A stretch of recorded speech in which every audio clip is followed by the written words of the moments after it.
Hey, welcome back to the garage, everyone. All right, so first things first, we're going to go ahead and make ourselves a tool to assist in our bearing replacement. So the first tool that's listed in the, or one of the first tools is listed in the factory service manual is basically a big old wrench that bolts onto the hub slash flange, whatever you want to call this thing. It bolts on the outside, it's got a handle coming off of it, so you can grab a hold of it and hold this thing stationary while you get your slotted nut on the back side, so you can hold this thing still and then put a long breaker bar on the slotted nut on the back side and break it loose.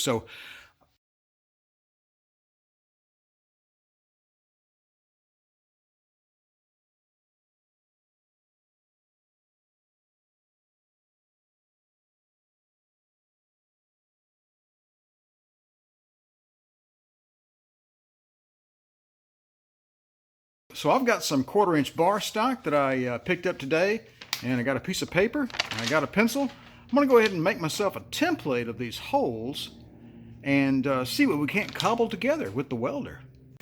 All right, we've got our paper up here, and got the center cut out, and I'm just going to go ahead and hold this thing in place and mark the holes that we're going to need like that, and then I'll probably highlight them with a pencil.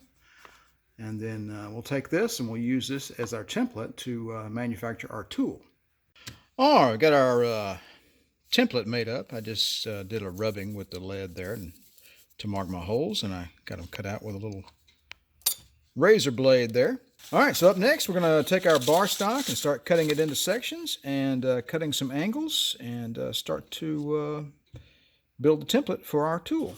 All right, to make things a little bit easier, just so happens I've got these two squares here, and the width of these is exactly 1.5 inches, which is the same as the bar stock that I'm using. So we're going to use this to help build our template.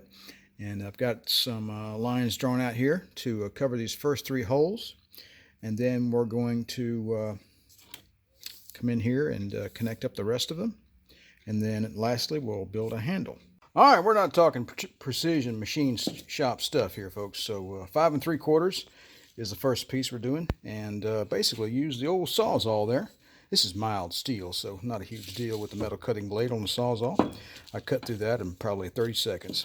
So a little crooked there, but then again, that is what the bench grinder is for. So, you know, we'll straighten that up with the grinder a little bit before we do our welding.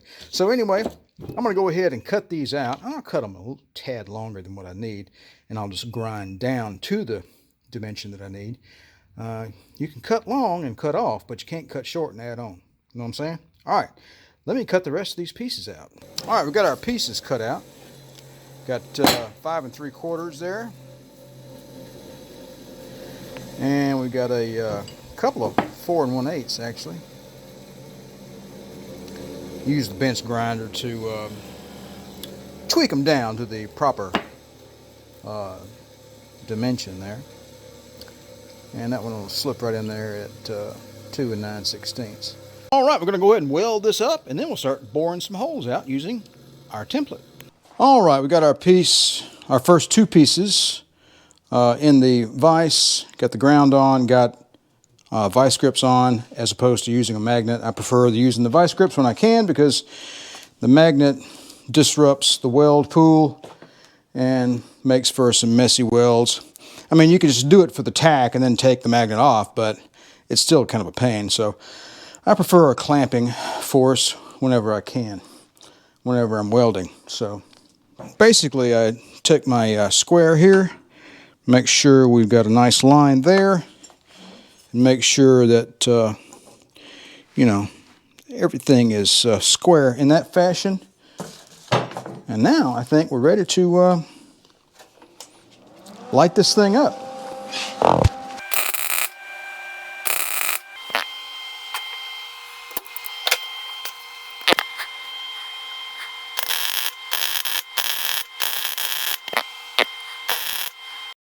All right, it didn't get the penetration that I wanted, so I flipped this thing over and dug myself a little trench in there. We're going to go back at it from the other side. I'm also going to decrease my wire speed and see what that'll do for us. This 1/4 inch steel.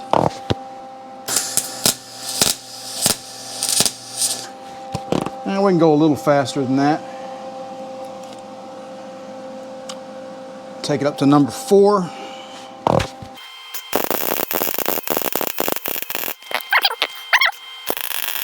Yeah, I think that'll do. All right, I think we're ready to go back at it. Got this set back up, got a 90 degree here, and I dug away some material here on both sides to, you know, get some weld down in there. Hopefully we'll get better penetration this time. I decreased my wire speed some, so my settings are maximum on voltage and number 4 on the wire speed. So here we go. Give myself a good tack in place here, and then we'll take the vice grips off.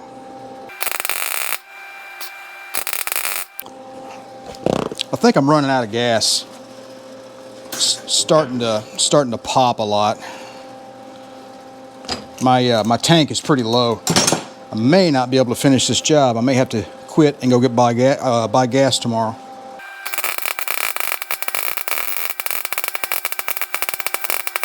All right, I've got 4 pieces welded up here. I ran out of gas and started to, you know, get a little slag here and there. So looks like I'm gonna go get myself a new tank this coming week. Kind of digging that that weld there. It looks pretty good. This one's kind of crappy, but that one over there and that one over there is pretty good.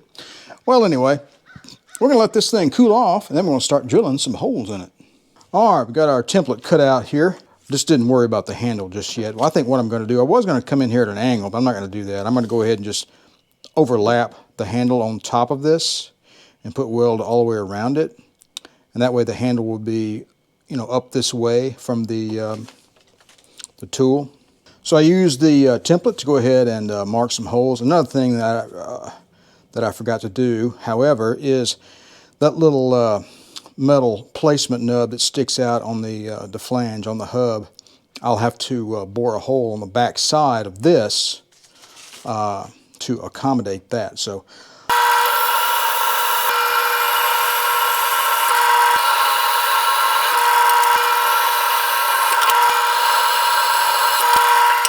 all right, I got my pilot holes drilled. Let me go ahead and get my bigger bit out and do the final bore, and then we'll do a test fit on the car.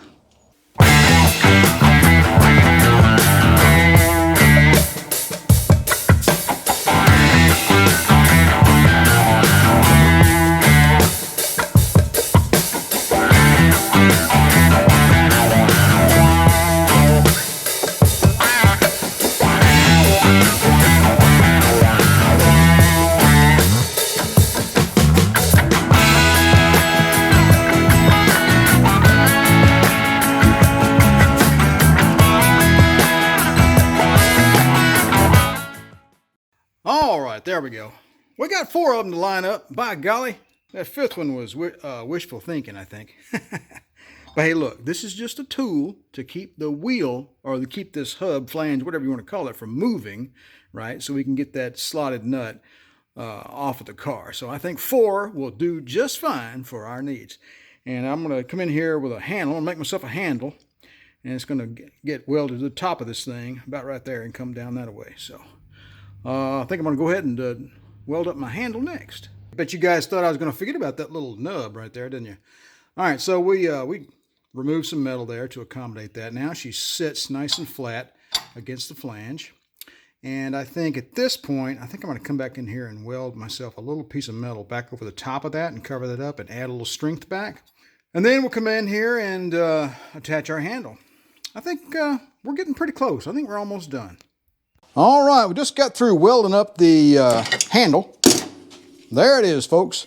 I covered up that little gap there with a little piece of metal. I welded around there, and I welded the handle on both sides, down here and up here, and this part's hot.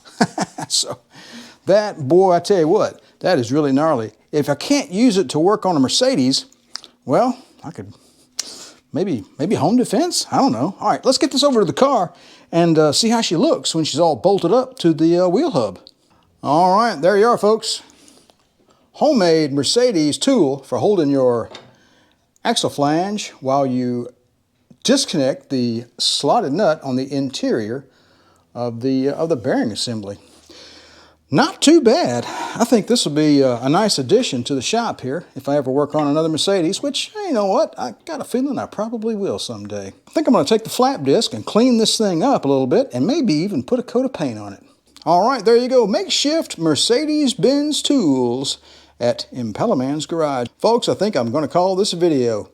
I'm still waiting on parts, and as soon as they come in, we're going to finish this job up. So that's all for now. Don't forget to like, share, and subscribe. And if you'd like to be notified whenever I release a new video, don't forget to click that little bell down below. You guys have a good one, and remember to enjoy maintaining your classic Mercedes.